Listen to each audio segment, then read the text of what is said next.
Ahmedabad plane દુર્ઘટનામાં રાજપત ક્લબના director દિલીપભાઈ પટેલનું પણ મૃત્યુ થયું. દિલીપભાઈના પત્ની મીનાબેન પટેલનું મોત થયું છે. કેનેડા દીકરીને મળવા જતા પહેલા લંડન જઈ રહેલા પતિ પત્નીના મોત થયા છે.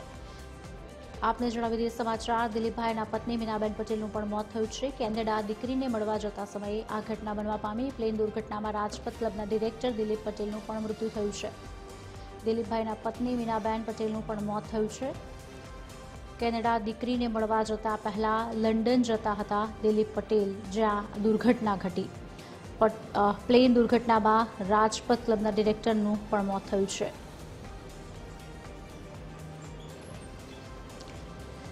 આ અંગે વધુ વાતચીત કરવા માટે સહયોગી સંજય દવે અમારી સાથે લાઈવ જોડાઈ ચૂક્યા છે. સંજય, સવારથી આ ઘટનાક્રમ ચાલી રહ્યો છે, એક બાદ એક મૃત્યુના સમાચાર આવી રહ્યા છે.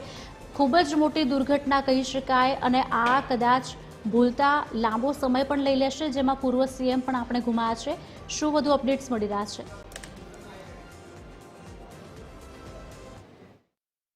દિવસ કહેવાય, કાળો દિવસ કે જેની અંદર અનેક નિર્દોષ લોકોના મોત થયા છે.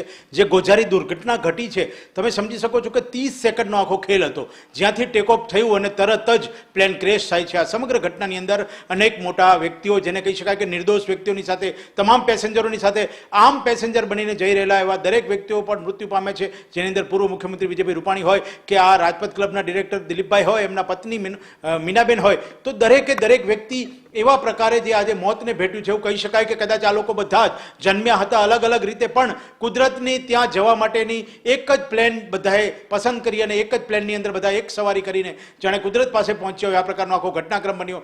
ખૂબ જ દુઃખદ ઘટના છે, કારણ કે જે રીતે દ્રશ્યો જોયા હતા આજે, જે રીતે સિવિલ અને સિવિલ ટ્રોમા સેન્ટરની અંદર, સિવિલના પોસ્ટમોર્ટમ વિભાગની અંદર તમામ જગ્યાએ એમ્બ્યુલન્સના સાયરન સિવાય કોઈ પણ જાતની આજે કોઈ બીજો અવાજ સાંભળવા તૈયાર નહોતું. ચારે તરફ લોકોના ચહેરા ઉપર એક જ સવાલ હતો કે શું થશે, શું થશે, કોણ ગયું હશે, કોણ બચ્યું હશે. આજે એવી ઘટનાની અંદર જ્યારે રાજપત ક્લબના હવે ધીરે ધીરે એવા નામ પણ આવી રહ્યા છે સામે કે જે શહેરના પ્રતિષ્ઠિત વ્યક્તિઓ પણ હોય, એટલે એટલું કહી શકાય કે આજનો જે દિવસ હતો ખુશાલી, એ ખરેખર ખૂબ જ દુઃખદાયક હતો. અને જેની અંદર જે ઘટના ઘટી છે, એ ઘટનાની અંદર એવા અભાગી જીવ જે મોતને ભેટ્યા છે, જેને કુદરતે બોલાવે છે પોતાની પાસે, એટલે એનાથી વિશેષ TV 13 શ્રદ્ધાંજલિ આપે છે, એનાથી વિશેષ દુઃખ વ્યક્ત કરે છે. એનાથી વિશેષ આપણે શું કરી શકીએ ખુશાલી? ટેક ઓફ થી લઈને ટ્રેજેડી સુધીની જે 59 સેકન્ડ છે, તેણે ગુજરાતનું કદાચ ઘણું બધું બદલી નાખ્યું છે. હોસ્ટેલ તૂટી ચૂકી છે, પ્લેન ગયું છે, એમાં બેઠેલા વ્યક્તિઓ ગુમાઈ ચૂક્યા છે. સ્વજનો, સ્નેહીજનો હજી પણ આક્રંદમાં છે. હજી ઘણો લાંબો સમય લઈ લેશે સંજય, કારણ કે આ ઘટના નાની ના કહી શકાય.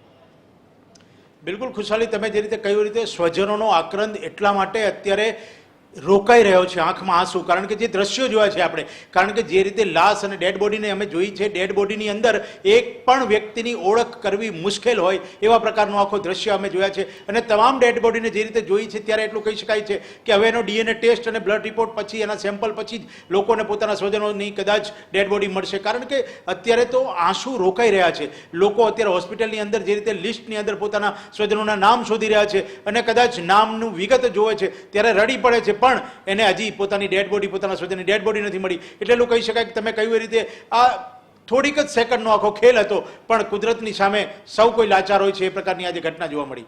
સંજય, પૂરા દિવસ દરમિયાન આપ પણ ઘટના સ્થળ ઉપર હતા, લાઈવ અપડેટ્સ કન્ટિન્યુ TV 13 ને આપી રહ્યા હતા. આપનો અનુભવ અમે જાણવા માંગીશું કે આપે આ સિવાય બીજું શું જોયું, કારણ કે NSG કમાન્ડો પણ છેલ્લે બચાવ કામગીરીમાં આવી ચૂક્યા હતા. DNAની વાત કરવામાં આવે તો 140 થી વધુ લોકોના DNA લેવામાં આવ્યા છે.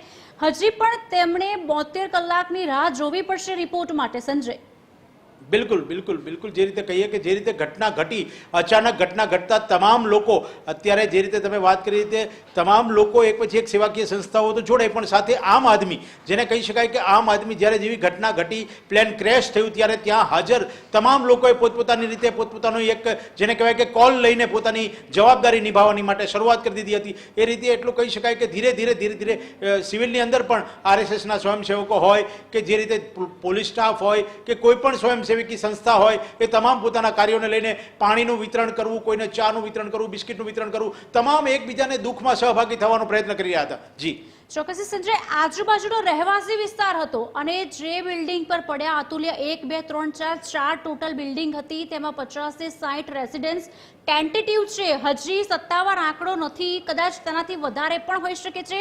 આ તમામ લોકોએ જીવ ગુમાવ્યા છે સંજય. બિલકુલ, જે રીતે કહી શકાય કે એની અંદર જે રીતે જેટલા પરિવાર રહેતા હતા તેમાંથી લગભગ 200 થી 250 લોકો જે તે સમયે હાજર હતા ઘટના સમયે, કારણ કે બાકીનો સ્ટાફ, બાકીના પરિજનો કદાચ પોતાના કામ માટે, નોકરી માટે કે કોઈ પણ ધંધા વ્યવસાય માટે બહાર ગયા હોય. પણ જે રીતે એટલું કહી શકાય કે જ્યાં જેટલા મેડિકલ સ્ટાફના લોકો પણ ત્યાં હતા અને તમામને જ્યારે અચાનક આ ઘટના ઘટી છે ત્યારે તેની અંદર જે મોતનો આંકડો છે કહેવો મુશ્કેલ છે, કારણ કે જ્યાં સુધી ઓથેન્ટિક આંકડો સામે ના આવે ત્યાં સુધી આપણે કશું ન કહી શકીએ. પણ એટલું જરૂર કહી શકાય કે જે ઘટના ઘટી છે એ એક કુદરતી આફતની જેમ ઓચિંતી ઘટી છે. ત્યારે એની અંદર જ્યારે જે લોકો એની અંદર જ્યારે પોતાનો જીવ ગુમાવ્યો છે, પોતાના સ્વજનો ગુમાવ્યો છે, એ ખરેખર પોતાને એક અત્યારે કુદરતી રીતે એક એવું સમજી રહ્યા છે કે આને શું કહેવું, આ ઘટનાને કઈ રીતે કહી શકાય, કારણ કે કુદરત સામે તો સૌ કોઈ લાચાર હોય છે. કુશાલી. જી સંજય, આભાર સમગ્ર વાતચીત કરવા બદલ. વધુ માહિતી આપની પાસેથી લેતે રહીશું.